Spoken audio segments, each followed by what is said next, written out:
गुणात्मक अनुसंधान में हम आज देखेंगे डेटा संग्रहण क्या होता है। डेटा का संग्रह हम कैसे कर सकते हैं, इसके बारे में थोड़ा सा जानकारी हम लेते हैं।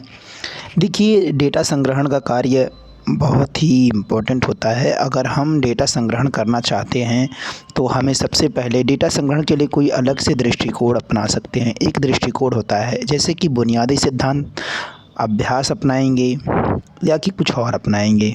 ये चीज़ें देखनी होती है हमें कि हम कौन सी चीज़ अपनाएंगे, कौन सा इसमें से थिंग होगा जिसको हम अपनाना चाहेंगे।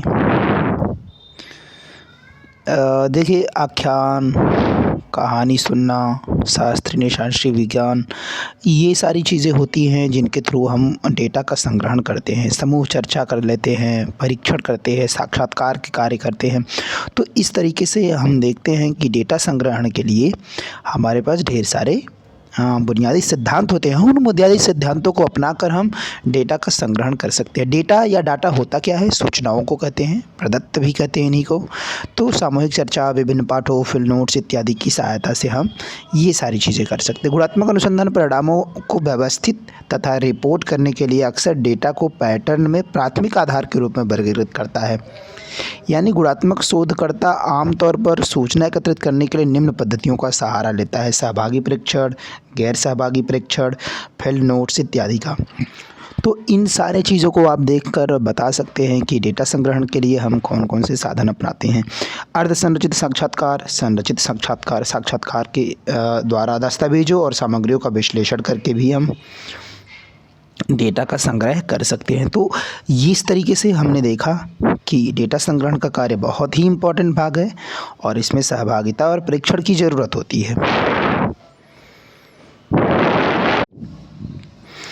इसके अलावा कुछ विशिष्ट गुणात्मक विधियाँ होती हैं जो फोकस समूहों का उपयोग करके प्रमुख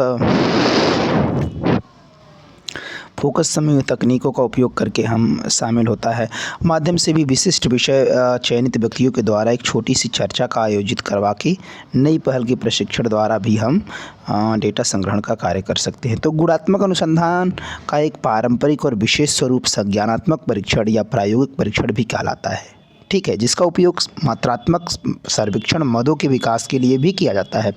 तो सर्वेक्षण मदों का अध्ययन प्रतिभागियों द्वारा किया जाता है ताकि मदों की विश्वसनीयता और वैधता की जांच की जा सके। मदों का मतलब हो गया चर, यानी कि जो हम चीज़ कर रहे हैं वो जांच हमारा कैसा है, वो सही है कि नहीं सही है, ये चीज़ें हमें देखनी होती है।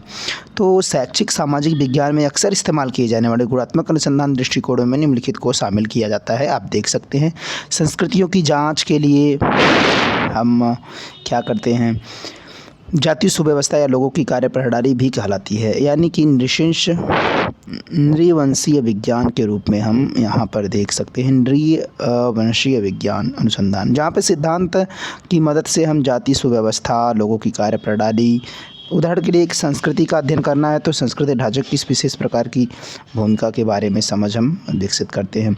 दूसरी होती है नैतिक जांच। नैतिक जांच नैतिक समस्याओं का एक बौद्धिक विश्लेषण है। इसमें बाध्यता, अधिकार, कर्तव्य, सही और गलत, चुनाव आदि के संदर्भ में नैतिकता का अध्ययन शामिल किया जाता है।